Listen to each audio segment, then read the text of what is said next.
Friends, this is the Mrs. Wolfie from our half-acre homestead with Tea Break Take 6.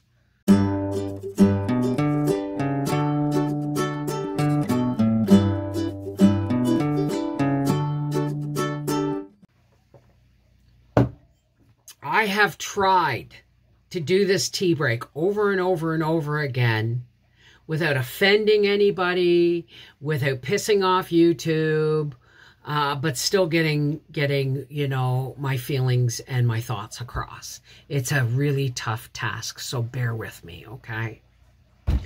We are living in crazy times. We got pandemics, protests, wars. For whatever reason, supply chain issues, fertilizer shortages, food shortages, packing plants with food and stuff being burned to the ground for whatever gas leak, explosion, reason, plane crashing stuff. We've got people who no longer know how to communicate because we've been divided for over 2 years because of a pandemic. It's real simple. The world is topsy-turvy crazy. It's a mad, mad, mad, mad world right now. But that's, yeah, all of these things are happening, you know? And to top it off, for the last 100 years, we've been funneled as a society into a consumerism frame of mind, where everything we want or need, we can purchase. All you have to have is money. Okay? But where my grandparents came from, and when my grandparents lived, you didn't buy anything unless you absolutely had to. You used it up, wore it out, made it do, or did without. Why? Because money was in short supply. Well, nowadays they're just printing it all over the place. And we've gotten to the point where when grocery stores have shortages, we don't know what to do. So let's backtrack a little bit here, folks. We can still turn this around. We don't have to be the mindless consumers forever throwing things away and purchasing new, cheaper made crap that's going to be broken and thrown out in 5 years, like my dishwasher, like my oven. Right?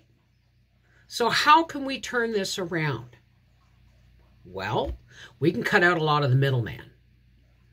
Start looking on in local papers and marketplaces and stuff. Start dealing directly with farmers. Start dealing directly with backyard mechanics. Start dealing with our shit ourselves. Let's take more responsibility for the choices we make. Now, this has been becoming clear for a very long time, but never has it been more cemented in my heart and in my mind and in my soul that when I found out I was going to be a grandmother.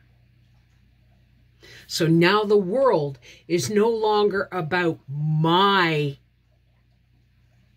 place in it today. It's about my grandchildren's place in it in the future. We got to turn this ship around, man. And it's not electric cars. Okay, Trudeau, it's not electric cars. You know why? Most of those batteries are non-recyclable, and when they fail, they're an environmental health hazard that they don't know how to clean up. And most of those batteries are being made in China in coal-fired plants. Forcing everybody into electric cars is not necessarily the answer. asking people to be more responsible for their personal choices is the way to go. So how can we do that? How can we turn this around? Well, I'm not buying any more new appliances. When shit breaks down, I'm going to go to the oldest appliances I can get my hands on. Preferably, when it comes to like a stove, I want something from the 50s. All right? Things have become newer, bigger, shinier, and they are not worth the paper that the warranties are printed on. Oh, and the warranties aren't printed on paper anymore either, right? We've been, led down this, we gotta stop getting paper bills and paper books and no more books, no more paper bills, no more paper bank statements. Why? Oh, because of the trees. We can recycle paper. We can recycle paper. But if I don't have a paper copy of something, then I have no proof it even exists. So be careful with doing away and going completely digital with your statements and your bills and all that stuff. Yeah, you can pay it digitally, but always get a paper copy. Please trust me on this one. Go to thrift stores. Go to your local marketplace on social media. Go to thrift stores. Go to secondhand appliance stores. Right? Those dudes don't want you bringing a stove back because it doesn't work properly. When they give you a warranty, they want to make sure the warranty's going to last. Not so much so big box stores, big place stores, stuff like that. Grow it if you can. Learn to can. Learn to sew. Learn to repair. Learn to stock your pantry. Don't rely on week-to-week shopping unless you absolutely have to. I'm not telling you to go and clean out the shelves at the local grocery store. I'm saying buy extra when you can. Learn how to use it up, wear it out, make it do or do without. Because 75% of what you put in the recycle bin ends up in the landfill. We have hope for the future. And that hope is us. We can turn this around by taking personal responsibility for our choices. Learning how to garden, learning how to can, learning how to seed save, learning how to repair clothing, learning how to not throw something away before you've gotten every last bit of use out of it. That's what our grandparents did. It's time we adopted that way of living for ourselves to give hope for the future. It's always to reduce. That means reduce what you buy, reduce what you spend, reduce what you throw away.